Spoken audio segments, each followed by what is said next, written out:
Caso você já se perguntou por que os navios quase nunca passam pela América do Sul, durante vários anos, muitos marinheiros arriscaram as suas vidas atravessando essa área, considerada uma das mais perigosas do mundo.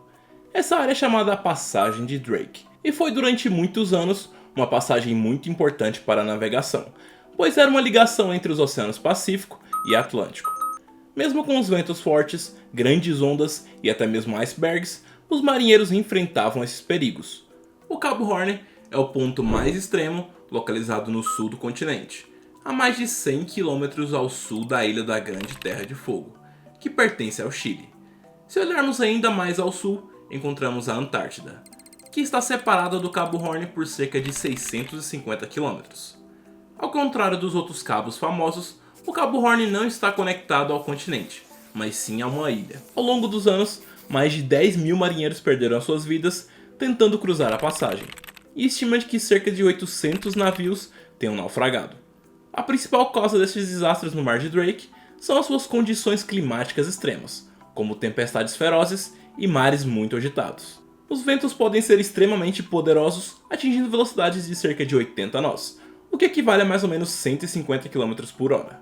Esses ventos fortes geram ondas gigantescas e alguns podem alcançar 10 metros de altura, tornando a navegação muito perigosa. Além disso, dependendo da época do ano, os navegantes enfrentam o risco adicional de encontrar icebergs à deriva. Essas massas de gelo representam um perigo significativo porque podem danificar os cascos do navio e causar naufrágios. Essas condições são geradas por fatores geográficos, como a falta de barreiras naturais entre a América do Sul e a Antártida, permitindo que ventos e correntes se intensifiquem. Além disso, fatores meteorológicos como baixas temperaturas e as mudanças repentinas no clima contribuem para tornar a passagem de Drake uma das rotas mais perigosas para a navegação marítima. O impacto desses perigos não se limitam apenas aos marinheiros e aos navios que tentam cruzar essa passagem.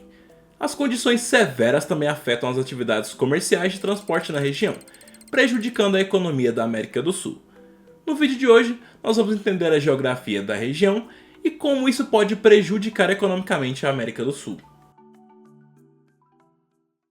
O capitão inglês Sir Francis Drake foi um famoso explorador do século XVI, conhecido pelas suas expedições ao redor do mundo e saques de navios espanhóis.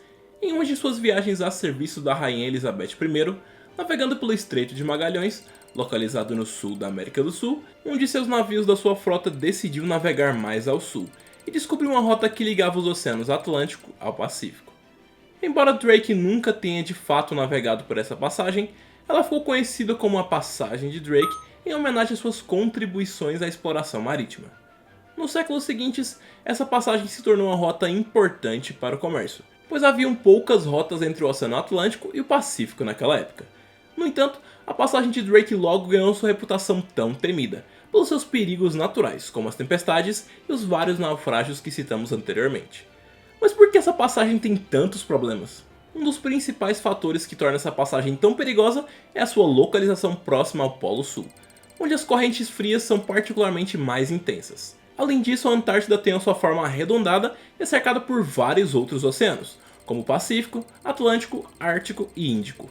Isso cria uma complexa rede de correntes que formam um redemoinho ao redor do continente gelado. Quando essas correntes chegam à passagem de Drake, elas se chocam completamente, criando condições totalmente problemáticas para a navegação. Essa colisão de correntes em um espaço muito estreito entre a América do Sul e a Antártida contribuem para os perigos associados à passagem e torna essa rota uma das mais perigosas do mundo. O formato da ponta da América do Sul e da península cria uma espécie de funil para que as correntezas marítimas possam passar, intensificando ainda mais os perigos.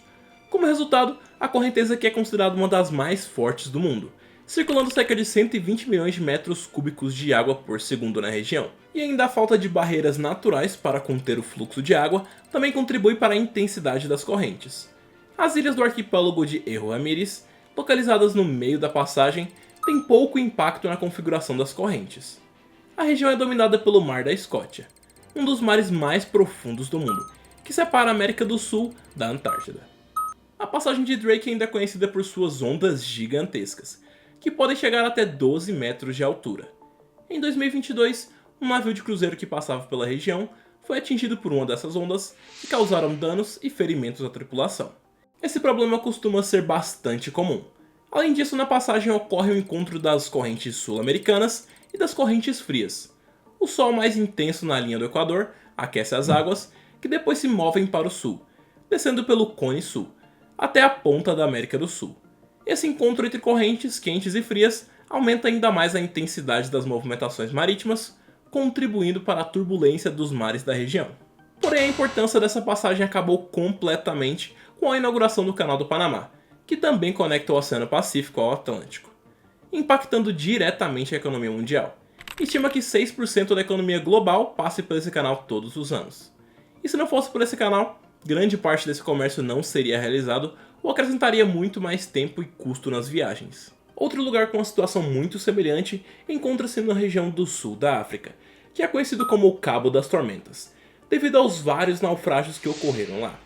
Assim como a passagem de Drake, também é um encontro de correntes do Polo Sul com as correntes quentes do Oceano Índico, resultando em ondas intensas. Outro problema para a navegação nessa região polar é o gelo marinho, que se forma durante o inverno e pode aumentar o tamanho das ondas.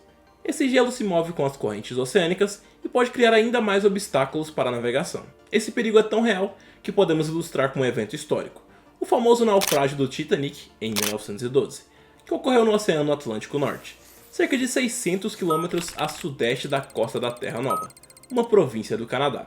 O navio afundou durante a sua viagem inaugural de Southampton, no Reino Unido, para Nova York, nos Estados Unidos, ceifando a vida de mais de 1.500 tripulantes. Um incidente semelhante ocorreu também em 2007, quando um navio de cruzeiro colidiu com um iceberg na região de Drake, resultando em seu naufrágio horas depois.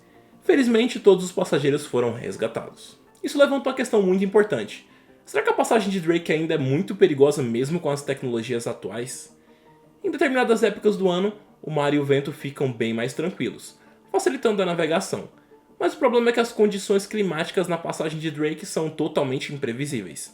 Essas condições podem mudar rapidamente, transformando uma calmaria numa tempestade repentina.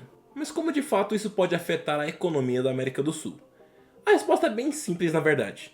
A baixa frequência de passagens de navios pela passagem reduz as opções de rotas comerciais disponíveis na região. Os navios cargueiros, que são fundamentalmente para o comércio internacional, geralmente evitam rotas consideradas muito arriscadas, como a passagem de Drake.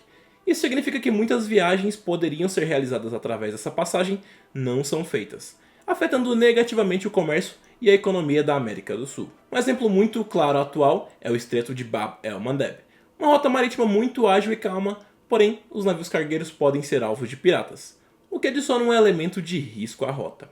Mas por que de fato alguém iria atravessar a América do Sul se leva muito mais tempo? Essa rota poderia ser essencial para alcançar algumas regiões do sul com muito mais agilidade e também seria uma possível alternativa ao Canal do Panamá, que atualmente passa por uma crise, onde teve que reduzir mais da metade da sua capacidade de travessia, gerando grandes filas e vários atrasos no comércio mundial. Em resumo, a baixa utilização da passagem devido aos perigos reduz as oportunidades comerciais para a América do Sul. E é por isso que os navios não gostam de passar pela América do Sul. Por esse vídeo é só, eu agradeço demais o seu acesso e eu vou deixar a sugestão do vídeo onde eu te conto o que está acontecendo com o Canal do Panamá. Clica aí que eu te vejo no próximo vídeo. E até mais!